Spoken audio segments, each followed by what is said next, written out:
ऐसे कुछ फिल्म्स है जो कि सिर्फ हमें एंटरटेन ही नहीं करता बल्कि हमें अंदर से महसूस करवा देता है। तो आज हम ऐसे ही कुछ फिल्म जिनका जॉनरा और कंट्रीज अलग हो सकता है, लेकिन ये सब जिंदगी में एक बार देखना तो बनता ही है, पक्का देख लेना। और कौन सा लैंग्वेज और प्लेटफॉर्म से अवेलेबल है सब बात करेंगे।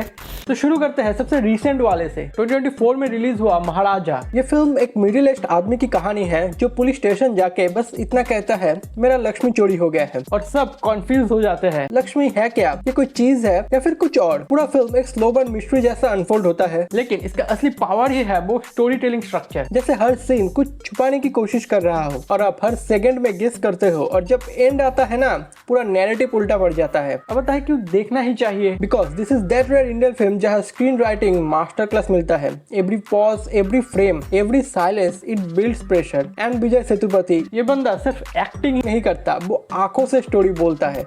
अब इसके बारे में सुना हो सकता है बट देखे नहीं भी हो सकते हो। कोरियन मूवी पैरासाइट 2019 में रिलीज हुआ। एक पूर फैमिली रिच फैमिली के घर में काम करना स्टार्ट करता है। एक एक करके सब घुस जाते हैं। सब कुछ पहले फनी लगता है, लेकिन धीरे धीरे कहानी डार्क हो जाती है। Parasite it's not just about the poverty and wealth, it's about the invisible walls in the society. तो इस फिल्म के अंदर लेयर्ड मैसेजिंग है, set designs, background, stairs, windows, हर एक चीज में मेटाफोर है। एंड डायरेक्टर बॉन्ग जून-हो ने दिखाया कि क्लास डिफरेंस क्या होता है बिना डायरेक्ट डायलॉग दिए। फिल्म की अनप्रेडिक्टेबिलिटी ही उसकी जान है। कब कॉमेडी से थ्रिलर बन गया पता ही नहीं चलता है। ये फिल्म एक मिरर है जिसमें शायद आपको अपने लाइफ पोजीशन का रिफ्लेक्ट देखने को मिले। एक टीम होती है जो सपनों में घुस के आइडियाज निकलता है, लेकिन इस बार मिशन थोड़ा सा पेचीदा है, आइडिया डालना है। Inception is like a puzzle box. जैसे जैसे आप लेयर्स खोलते हो वैसे वैसे कंफ्यूज ज्यादा होते हो, लेकिन ये कंफ्यूजन एंटरटेनिंग है। हर ड्रीम के अंदर एक और ड्रीम और हर लेयर में एक और इमोशनल ट्रूथ। ये फिल्म आपको डम समझ के स्पून फीड नहीं करती। You have to engage, you have to think. और visuals, bending cities, anti gravity fights, rotating corridors, pure cinematic genius. Nolan ने जो ड्रीम लॉजिक क्रिएट किया है वो सिर्फ सिनेमा में पॉसिबल है। और music, Hans Zimmer change trailers forever with that. एक एस्ट्रोनॉट मार्स पर अकेला रह जाता है। नो ड्रामा, नो विलन, सिर्फ एक इंसान और एक लाल सुनसान planet. Yes, you guessed it right, I am talking about the Martian. वो प्लांट ग्रो करता है, ऑक्सीजन बनाता है, सिग्नल्स भेजता है, और सबसे इंपॉर्टेंट होप रखता है। You should watch it because this is a love letter to science and problem solving. No magic, no aliens, बस logical solution, real physics और एक इंसान का survival spirit. Plus Ridley Scott के Mars visuals, cinematic poetry and Matt Damon's performance, light rated, hopeful और कभी भी overly dramatic नहीं। ये फिल्म बताती है अगर आप काम रहोगे तो साइंस भी आपका दोस्त बन जाता है। मेरा तो नहीं बना।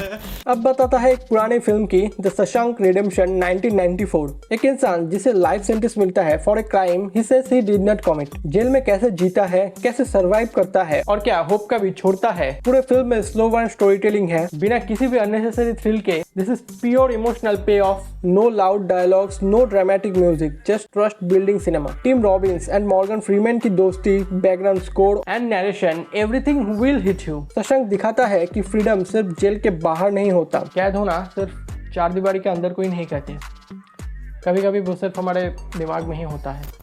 अब अपने स्पेशलाइजेशन पे घुसते हैं। 2019 में आया हुआ द गॉट इट जोकर। ये कहानी किसी सुपर हीरो की नहीं, ये कहानी है एक इंसान की जो सिस्टम के थप्पड़ खा खा के टूट जाता है। No action, no grudges, just mental health, society और अपने ही जैसे एक नेग्लेक्टेड इंसान। इसमें जोक्विन फोनिक्स ने एक्टिंग की डेफिनेशन ही चेंज कर दी। हर बॉडी मूवमेंट, हर लाफ, हर डांस एक साइकोलॉजिकल लेयर खोलता है। विजुअली भी इसमें गोथम सिटी का एक मेटाफोर बन जाता है, डर्टी, सैड एंड अनफेयर। ये फिल्म अनकंफर्टेबल है लेकिन जरूरी है। ये तुम्हें सिर्फ एंटरटेन नहीं करती, ये तुम्हें चैलेंज करती है। अब बात करते हैं दी पॉपुलर वन 2014 में आया हुआ इंटरस्टेलर। अर्थ धीरे धीरे मर रहा है और एक मिशन होता है to find a new home among the stars. लेकिन इस मिशन के सेंटर में है एक बाप और उसकी बेटी का कनेक्शन जो टाइम और स्पेस से भी ज्यादा पावरफुल है। साइंस के नाम पे लोग कंफ्यूज कर देते हैं, लेकिन इंटरस्टेलर में रियल साइंस और रियल इमोशन दोनों मिलके एक एपिक बना देता है। This movie is not just about black holes and time dilation, It's about the most emotional use of science in cinema. हंस जिमर का बैकग्राउंड स्कोर और क्रिस्टोफर नोलन का इमेजिनेशन और विजुअल्स, कुछ सीन्स तो लगता है कि नासा का डॉक्यूमेंट्री देख रहे हो, इतना रियल लगता है। ये फिल्म दिखाता है कि साइंस का सबसे बड़ा फ्यूल इमोशन होता है। अब 2004 में आया हुआ स्वदेश, एक सक्सेसफुल इंडियन साइंटिस्ट जो नासा में काम करता है, इंडिया आता है एक पर्सनल रीजन के लिए और यहाँ उसे मिलती है एक रियलिटी जो उसके ही कंट्री के लोगों ने इग्नोर की है। स्वदेश कोई लाउड या फिर ड्रामेटिक फिल्म नहीं है। इसकी पावर उसकी सिंप्लिसिटी में ही है। गाँव का सीन्स, लोगों के डायलॉग्स, उनकी प्रॉब्लम, सब कुछ इतना नेचुरल है कि आपको लगेगा आप भी उस वर्ल्ड का पार्ट हो। Actually we are. This movie touches your roots. इतना ऑर्गेनिक फील होता है, बिना किसी ओवर एक्सप्लेनेशन के, बिना अननेसेसरी म्यूजिक के, बस सच्चाई दिखाई गई है। आशुतोष गौरीकर ने गाँव की लाइफ को इतना सरल और इमोशनल तरीके से दिखाया है कि हर अर्बन इंडियन एक बार खुद को क्वेश्चन करेगा, मैं क्या दे रहा हूँ इस देश को।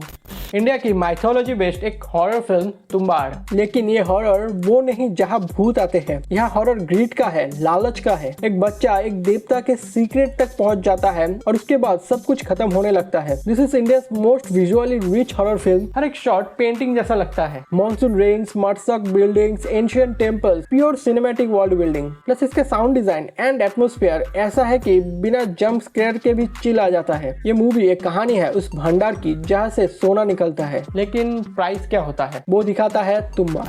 तो ये थी मेरी एक छोटी सी लिस्ट 9 फिल्म्स की है। बाकी और भी बहुत ज़्यादा फिल्म्स है जो कि तुम्हें मस्ट वॉच है, देखना ही चाहिए ज़िंदगी में एक बार। ये तो बस कुछ था जो कि मुझे अब याद है, बाकी और भी याद होगा जब तब वीडियो आ जाएगा इसका पार्ट 2। तुम हाँ, स्पाइडरमैन का ड्रेसअप रिलीज हुआ है, बहुत अच्छा है। इसका टोबी और एंड्रू का जो मिक्सअप है काफ़ी अच्छा लगा और इसका हेयर स्टाइल भी कुछ चेंज है, अब ये फिल्म के लिए है। बाकी आज का वीडियो यही तक था।